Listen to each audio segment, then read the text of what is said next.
महिलाओं के उत्थान विकास के लिए तमाम बातें करते हैं, लेकिन जब वो बातें हकीकत में दिखती है तो पूरा साफ तौर पर चीज़ नहीं दिखती है।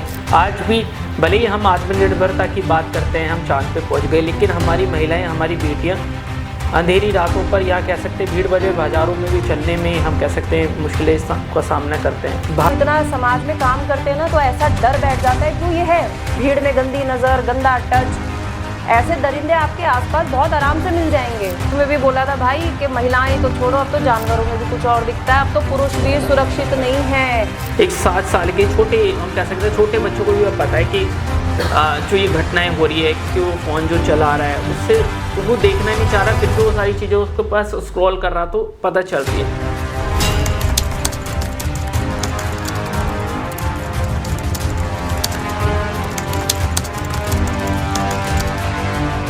नमस्कार, इनक्रेडिबल भारत न्यूज़ लाइव में आपका स्वागत है। हम महिलाओं के उत्थान विकास के लिए तमाम बातें करते हैं, लेकिन जब वो बातें हकीकत में दिखती है तो पूरा साफ तौर पर चीज़ें नहीं दिखती है। जितने वादे महिलाओं के लिए करे जाते हैं उतने वादे पूरे नहीं होते। आज भी भले ही हम आत्मनिर्भरता की बात करते हैं, हम चांद पे पहुंच गए, लेकिन हमारी महिलाएं, हमारी बेटियां अंधेरी रातों पर या कह सकते हैं भीड़ भरे बाज़ारों में भी चलने में हम कह सकते हैं मुश्किलें का सामना करते हैं। भारत में एक 6 महीने के बच्चे से लेकर एक बुजुर्ग महिला तक सुरक्षित नहीं है। आए दिन रेप, मर्डर, हत्या के मामले, महिलाओं के साथ लूटपाट के मामले लगातार बढ़ते जा रहे हैं। ये आंकड़े नेशनल क्राइम रिकॉर्ड्स ब्यूरो की तरफ से साफ तौर पर कहे जाते हैं कि मेट्रोपॉलिटन सिटीज़ मुंबई, दिल्ली और कोलकाता जैसे शहरों में महिलाओं का रहना बिल्कुल सेफ़ नहीं है।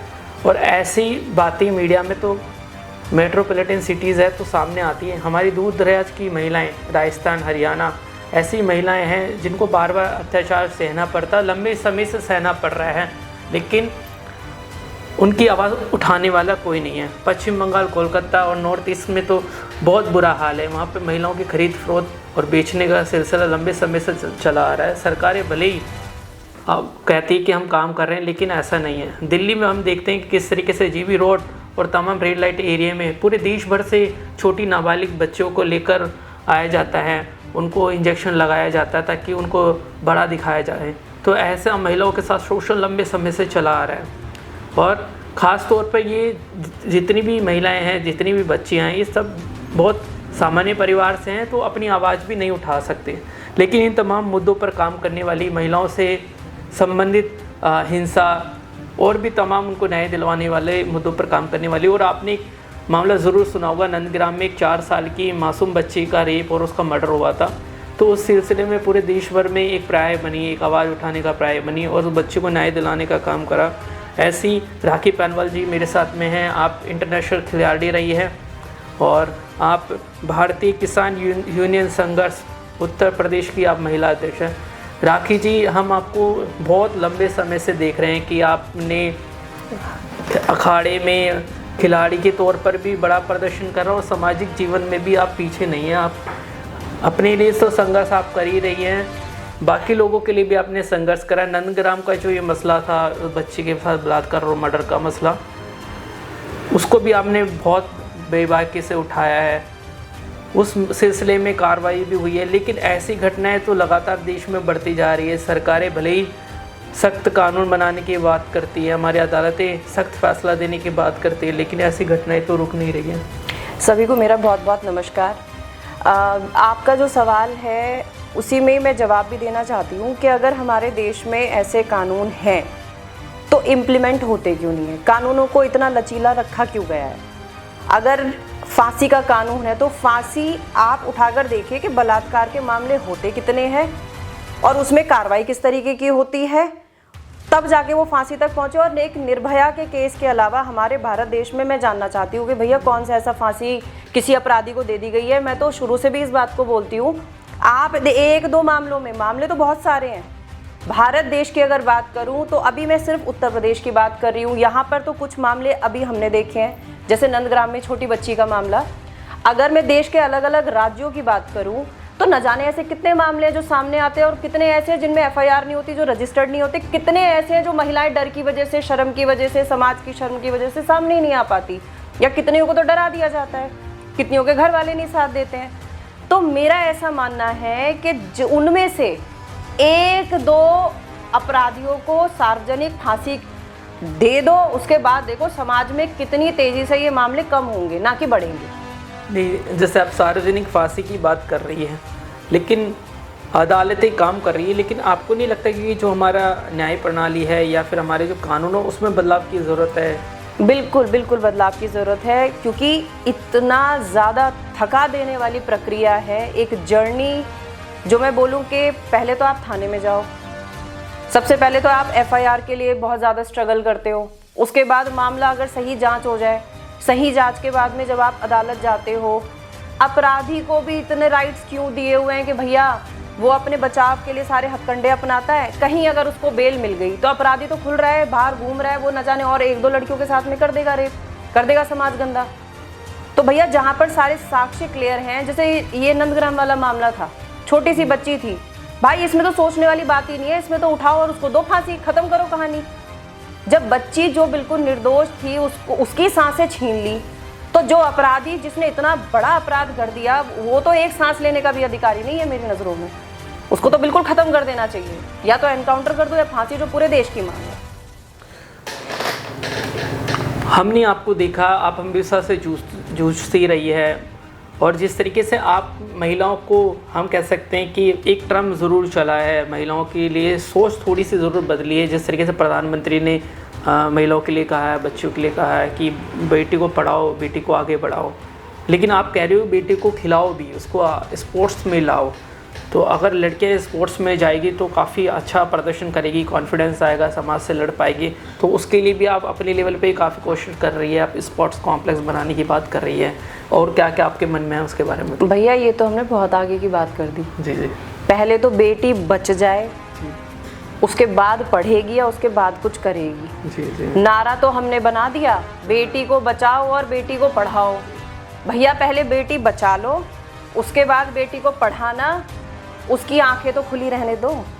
जी। है आजकल तो बच्चियां शादी, वो बेटियां शादी के लिए नहीं मिलती, ऐसे ही बेटियों को, छोटी छोटी बेटियों को शिकार बनाओगे, औरतों को, महिलाओं को, बुजुर्ग महिलाओं को शिकार बनाओगे। भाई आने वाले समय में ये सृष्टि कैसे चलेगी, समाज कैसे चलेगा, बच्चे कहाँ से लाओगे, कहाँ से देश चल जाएगा, कहाँ से तुम पैदा हो जाओगे। मैं तो पुरुषों से भी एक बात बोलती हूँ जो बलात्कार करते हैं, ऐसे ही छोटी छोटी, अब तो छोटी छोटी बच्चियों को निशाना बना रहे हो। भाई कुछ तो शर्म कर लो, ये क्या मतलब, कहाँ ये मानसिकता तुम लोगों की जा कहाँ रही है कि इतने बड़े बड़े कॉलेजेस, तुम्हारा अभी एक सुनने में आया मेरे को, 6 साल की बच्ची का बलात्कार कर दिया एक 83 साल के बूढ़े आदमी ने।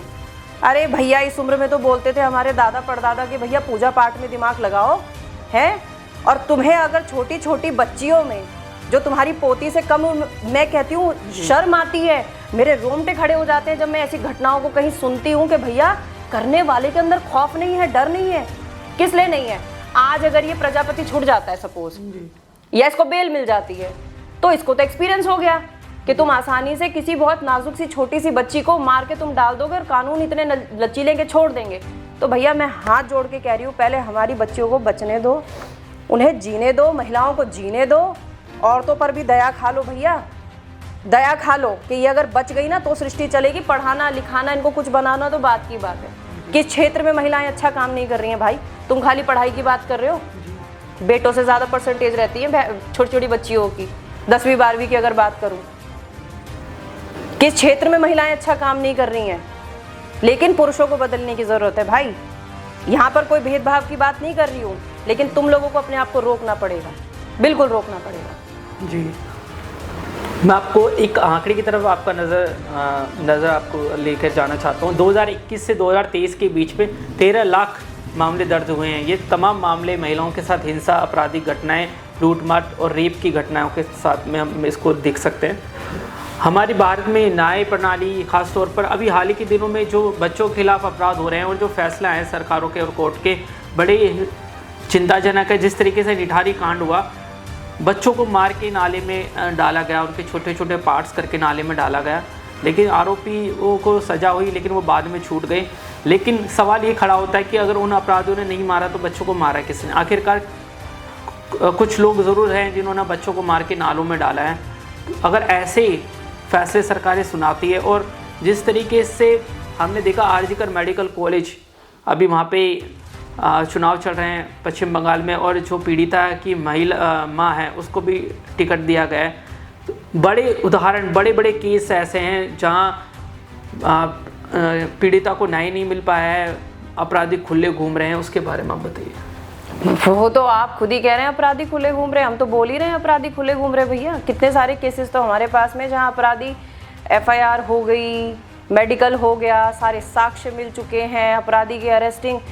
मतलब पुलिस को मैंने इतना कमज़ोर भाई देखा ही नहीं पहले कि भाई उनको बताया जा रहा है, अपराधी आराम से खुले में बैठे होते हैं। 2023 के अंदर 4.48 लाख महिलाओं के साथ में हिंसा की घटनाएं और तमाम प्रकार के अपराध रिकॉर्ड किए गए, और पूरे भारत में हर दिन 50 लड़कियों के साथ में रेप की घटनाएं होती है। लेकिन क्या आपको नहीं लगता है कि ये सारी घटनाएं कहीं ना कहीं हमारे घर से जुड़ी हुई है? आज जो हमारे जो रिश्तों में खटास आ गई है कि हमारा पड़ोसी, हमारे परिवार का व्यक्ति वही हमारी महिलाओं के साथ में ऐसा अपराध कर रहा है, तो जो हमारे कल्चर है, जो हमारा ट्रेडिशन है, जो हमारे संस्कार है, वो आपको नहीं लगता है कि उसमें भी कमी आई है जिस वजह से ये मानसिकता गंदी हो गई है? आप मामले उठा के देखना, सबसे पहले तो घर के अंदर आजकल तो वो समय आ गया है जहाँ एक पिता से भी बेटी सुरक्षित नहीं है जी। ये रियलिटी है, ये ऐसी कड़वी और गंभीर रियलिटी है हमारे समाज की कि जो हो रही है। बहुत दुख के साथ मुझे कहना पड़ रहा है, लेकिन अगर मैं बात करूं कि घर परिवारों के ही ऐसे करीबी रिश्ते बहुत मिल जाएंगे आपको। पड़ोसी, सामने पड़ोसी पहले बोलते थे ना, पड़ोसी मददगार होते हैं। जब आपको कष्ट आता है सबसे पहले पड़ोसी आपकी मदद के लिए आता है। बच्चों को पड़ोस से भी बचाओगे, बच्चों के परिवार के। इट्स ऑल अबाउट मानसिकता। ये सिर्फ आपकी मानसिकता है, मानसिकता को सुधारने की बहुत ज़्यादा ज़रूरत है। गंदी घिनौनी हो चुकी है, और सच में भाई पुरुषों को माफ़ करना, मैं भी एक महिला हूँ, लेकिन अब इतना समाज में काम करते हैं ना तो ऐसा डर बैठ जाता है। क्यों? ये है भीड़ में गंदी नज़र, गंदा टच। ऐसे दरिंदे आपके आसपास बहुत आराम से मिल जाएंगे। ट्रेनों में देख लो, कितने ऐसी खबरें आती हैं जहाँ पर ट्रेनों में बैठ के कोई बुढ़ा ही होता है जो आप जवान लड़की को देख के गंदे गंदे इशारे कर रहा होता है? तो भाई ये मानसिकता ना, महिलाएं तो चलो, मैं एक बात की बात है कि महिलाओं को तो हम सुरक्षित करने का काम कर ही रहे हैं कि भैया सेल्फ डिफेंस सिखाओ, पर अपने बच्चों पे भी काम करो, अपने बेटों पे भी काम करो। इन पुरुषों को बदलने की बहुत ज़्यादा ज़रूरत है भैया। जी जी। कि अब मैंने एक अपने इंटरव्यू में भी बोला था भाई कि महिलाएं तो छोड़ो, अब तो जानवरों में भी कुछ और दिखता है। अब तो पुरुष भी सुरक्षित नहीं है। जो ऐसे जानवर घूम रहे हैं ना, जिसे आदत है इस तरह की गंदगी करने की, उनकी नज़रों में ना तो महिलाएं, ना जानवर, कुत्ता हो, गाय हो, कोई भी हो। बिल्कुल, ये बिल्कुल कड़वा सच है। आप उठा के देखो, जानवरों के भी बलात्कारों के कितने ऐसे केसेस आपको दिख जाएंगे कि किसी गाय के साथ बलात्कार हो गया, किसी कुत्ते के साथ बलात्कार हो गया। और अब तो ऐसी भी हालत है कि भैया लड़के भी सुरक्षित नहीं है अब। बिल्कुल। तो मानसिकता बहुत गंदी और बहुत मैली हो गई है, इसे रोक लो, नहीं तो आने वाला समय वो होगा कि बेटियों को तालों के अंदर बंद करके रखना पड़ेगा। पहले तो पैदा होकर बच जाए, बहुत बड़ी बात है। क्योंकि एक पत्रकार को लोग देखते हैं कि एक मीडिएटर हो सकते हैं, क्योंकि हर किसी से हम लोगों का मिलना जुलना होता है, तो लोग सोचते हैं कि हमारी मदद करेंगे। तो ऐसे ही मामले में एक बार मैं गया एक थाने में, तो मैंने बोला कि इनके साथ में आया हूँ, इनकी लड़की खो गई है और 1 हफ्ता हो गया है। तो पुलिस वाले का सीधा यही था कि अपनी किसी दोस्त के साथ चली गई होगी। तो जो पुलिस वालों की, जो हम कह सकते हैं महिलाओं के प्रति किस तरीके का उनका व्यवहार होता है, सरकारी नौकरी पर है, जनता के पैसों की सैलरी ले रहे हैं, वो सीधा सीधा कहते हैं कि कोई लड़की चले गई, कोई हो गई तो अपने बॉयफ्रेंड के साथ चली गई हो गई, कोई बड़ी लड़की शादीशुदा चली गई होगी तो उसके लिए भी ऐसे ही कहा जाता है किसी और के साथ भग गई होगी, FIR तक नहीं लिखी जाती। तो जो हमारी पुलिसिंग है, अगर पुलिस ही स्ट्रॉन्ग होगी तो क्राइम ज़रूर रोक सकते हैं, लेकिन पुलिस का जो रवैया है महिलाओं के साथ में, वो एकदम छका देने वाला है, बड़े चक्कर ये लोग लगवाते हैं। तो उस पर इनको टाइट कैसे करा जाए, उसको बताइए। अरे मुझसे ज़्यादा अच्छे से कौन जानता होगा जी। हमने तो कितने धक्के खाए हैं पुलिस के, हम तो कितना बेचारे हमें बिठाए रखते हैं, हम तो सड़क पे बैठ जाते हैं, है ना। तो हम तो भाई फिर भी बेटियों को न्याय दिलाने के लिए हम तो फिर भी धक्के खाने को तैयार है। लेकिन हाँ, एक बात बोलूँगी कि पुलिस विभाग में सभी लोगों को किस लिए नौकरी दी गई है? हमारे टैक्स से सैलरी मिलती है। ये जो आपने सवाल किया है ना कि वो अपने बॉयफ्रेंड के साथ भाग गई, भाई आपने इन्वेस्टिगेशन नहीं की, आपने कंप्लेंट नहीं ली, आपने FIR नहीं की, आपने जांच नहीं की, उससे पहले अगर आपने एक जजमेंट दे दिया किसी महिला के लिए तो ये बिल्कुल गलत है। दूसरी बात, भैया स्वतंत्र भारत में रहते हैं, आजकल समय बदल चुका है, लड़कियां भी फेमिनिज्म में बिलीव करती हैं, पढ़ी लिखी लड़कियां हैं, घरों से बाहर नौकरी पढ़ने बाहर निकलती हैं, देश विदेशों में भी नौकरियां कर रही हैं लड़कियां। लेकिन अगर आप लड़कियों को सिर्फ एक गंदी नज़र से ही देखोगे कि अरे बॉयफ्रेंड के साथ भाग गई, आप भाई इसमें तो मेरा ऐसा मानना है कि अगर आप पहले से ही लड़कियों के प्रति एक वो गलत सोच रख के बैठे हो, ऐसा नहीं है कि किसी एक ने कर दिया, दो ने कर दिया तो सारी लड़कियां एक जैसी हैं, ऐसा बिल्कुल नहीं है। हो सकता है कि अगर वो अपने बॉयफ्रेंड के साथ ना भागी हो, कोई दरिंदा उसको अपना शिकार बना रहा हो तो। जो एक्सपर्ट्स हैं, जो हम कह सकते हैं कि साइकोलॉजी को समझते हैं, ऐसे लोगों ने बोला है कि भारत में, पूरी दुनिया भर में जो हिंसाएं बढ़ी है, आपराधिक यौन शोषण के मामले बढ़े हैं, उसमें सोशल मीडिया की वजह से भी बहुत सारी नेगेटिविटी आई है, क्योंकि जो हमारा माइंड है वो पूरा सोशल मीडिया ने, हम कह सकते हैं कि डाइवर्ट कर दिया दूसरी तरीके से। एक 7 साल के छोटे, हम कह सकते हैं छोटे बच्चों को भी पता है कि जो ये घटनाएं हो रही है, क्योंकि वो फ़ोन जो चला रहा है उससे वो देखना नहीं चाह रहा, फिर भी वो सारी चीज़ें उसके पास स्क्रॉल कर रहा तो पता चल रही है। तो बच्चे, आजकल लोग कह रहे हैं कि बच्चे बड़ी जल्दी बड़े हो जा रहे हैं, क्योंकि जो आपका ज़माना था उस समय हम कह सकते हैं कि लोगों को इतना पता नहीं था, मेरा जो ज़माना रहा हमें इतना कुछ पता नहीं था, लेकिन आज के बच्चों को सब पता है। पतन कर रहे हैं हम अपने बच्चों का। जी, हम अपने बच्चों का पतन कर रहे हैं। और मैं ये बात आपको ज़रूर बोलना चाहती हूँ, बहुत छोटे छोटे बच्चों का आप ही माँ बाप ही बचपन मार रहे हैं। और वो कैसे मार रहे हैं कि हम जिस चीज़ को लाड़ प्यार समझ रहे हैं ना, कि बच्चा हमारा खाना नहीं खाता, बच्चे के हाथ में फ़ोन दे दो तभी हमारा बेटा खाना खाएगा। छोटे छोटे बच्चे फ़ोन लेके कोने में देख रहे होते हैं वीडियोस। आपको पता है कि उस दौरान कैसा ऐड आ रहा है, कोई सेक्सुअल कंटेंट बच्चे के सामने आ गया, तो एक छोटा सा बच्चा जिसका मानसिकता अभी पूरी तरीके से विकसित नहीं हुई है, आप उसको उम्र से पहले कोई गलत जो भी चीज़ें हैं, ऐसा जो कंटेंट है अगर बच्चे के सामने आ रहा है कि वो सही गलत समझने की स्थिति में नहीं है जी।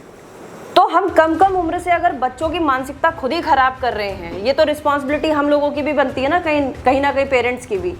तो ये प्रॉब्लम कहाँ से शुरू हो रही है, ये हमें सोचना पड़ेगा, अपने अपने घरों से भी बदलाव करना पड़ेगा। भाई बड़ी बड़ी बातें करते हैं ना, सरकारें ये बदल दे, कानून में ये होना चाहिए, समाज में ये होना चाहिए। भगत सिंह चाहिए दूसरे के घर में, अपने घर में नहीं चाहिए हमें।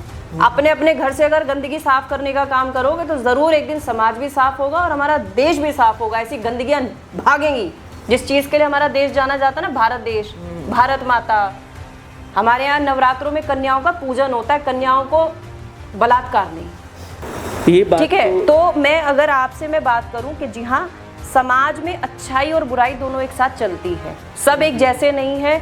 मैं सिर्फ बलात्कार के जेन्युइन मामलों के बारे में बात कर रही हूँ कि जहाँ जेन्युइन तरीके से ये चीज़ें गलत हो रही हैं, वहाँ पर मैं पुरुषों के खिलाफ हूँ। और जहाँ पुरुषों के साथ कोई गलत है, भाई मैं उनके साथ भी खड़ी हूँ। एक चीज़ मैं इसमें और ऐड करना चाह रहा हूँ, अभी एकदम बाढ़ सी आ गई है, शादीशुदा महिलाएं भी अपने पति पे रेप का केस दर्ज करवा रही हैं। तो इसको कैसे आप देख रहे हैं कि मैरिटल लाइफ में भी ये सब बहुत हो रहा है? सुप्रीम कोर्ट ने बोला है कि इस पे कई लोगों पे ऐसे केसेस हो रहे हैं और लोग चाह रहे हैं इस पे भी एक्ट बने, इस पे भी कानून बने। भाई महिला आयोग तो है, पुरुष आयोग भी बनना चाहिए और सच में बनना चाहिए। ये सारे जो मामले हैं ये जांच का विषय है, ठीक है। डिपेंड करता है पर्सन टू पर्सन, डिपेंड करता है केस टू केस, ठीक है। हमारी जो पुलिस विभाग में लोग बैठे हुए हैं, जो एडवोकेट्स हैं हमारे, उनका काम क्या है, किसी भी केस पे किसी भी मुद्दे पर इन्वेस्टिगेशन करना, तब आप ये डिसाइड करते हो कि ये गलत हुआ है या सही हुआ है। लेकिन हाँ, जो चीज़ें मेरे हाथ में, मैं उस पर ज़रूर बात करूँगी कि अगर महिलाओं के लिए आयोग बना है तो पुरुषों के लिए ज़रूर आयोग बनना चाहिए। जो पुरुष भाई निर्दोष हैं उनके साथ गलत नहीं होना चाहिए, लेकिन जिन्होंने गलत किया है, भाई बहुत सारे ऐसे मामले हैं, है ना, पुराने समय से उठा के देख लो तो बहुत सारे ऐसे मामले हैं जहाँ पर कहीं ना कहीं आज भी महिलाएं देखो कमज़ोर हैं, समाज हमें कमज़ोर बनाता है, ये बात सच है। तो बड़ी लंबी सीरीज़ है, महिलाओं पे अपराध का सिलसिला देश भर में रुकता नहीं जा रहा है और कहीं कहीं तो हद पार हो गई है। तो ऐसी महिलाओं को हमारी कानून से तो शायद ही कोई उम्मीद है, भगवान ही उन्हें बचा सकता है। ऐसे ही मामले लगातार सामने आते हैं। राजस्थान में आज भी एक ही महिला का मल्टीपल टाइम पे उसकी शादी करवाई जाती है, उसको बार बार बेचा जाता है। ये घटनाएं रुकनी चाहिए, लेकिन कागज़ों में ज़रूर रुकी है, मीडिया में नहीं आती, लेकिन हकीकत में होता है ऐसा। तो समाज को बदलने की ज़रूरत है ना भाई। मैं तो बोल रही हूँ ना कि हम बड़ी बड़ी बातें करते हैं, कानून, सरकार। अब तुम्हारे घर में घुस के भी सरकारें ही डिसाइड करेंगी क्या कि बेटी की कितनी बार शादी करनी चाहिए, कितनी बार नहीं करनी चाहिए। बहुत मुश्किल से तो हमने बाल विवाह रोका है, लेकिन आज भी बहुत जगह पर होता है, अभी भी होता है ना। तो ये तो समझने की ज़रूरत है कि जब बेटी विकसित ही नहीं हुई है, तुम उसे क्या शादी करके दूसरे घर भेज रहे हो। खैर ये बहुत सारी चीज़ें हैं, छोटी छोटी माइनर बहुत सी चीज़ें हैं जिसमें चेंजेस करने की ज़रूरत है, लेकिन ये शुरुआत हमें अपने घर से करनी चाहिए। तो आप भारतीय किसान यूनियन संघर्ष की आप उत्तर प्रदेश की महिला अध्यक्ष है, तो आपका ये संगठन खासतौर पर किसानों के लिए तो काम कर रहा है, किसानों के लिए काम कर रहा है, उसके साथ साथ आपका संगठन महिलाओं के लिए और क्या क्या कर सकता है, कुछ अपने पॉइंटर्स बताइए। जी हाँ, जैसे आपने बोला, आम जन के लिए हम लोग उनकी आवाज़ बन के खड़े हैं। आम खाली महिलाओं के लिए ही नहीं, बेटी हो, पुरुष हो, छोटा बेटा हो, जानवर हो, कोई भी हो, ठीक है, हम उनकी आवाज़ बनकर, उनके हाथ बनकर, उनकी ताकत बन के उनके साथ खड़े हैं। और राखी जी, आप लंबे समय से काम कर रही हैं, आपने समय दिया, बहुत बहुत धन्यवाद। Thank you so much.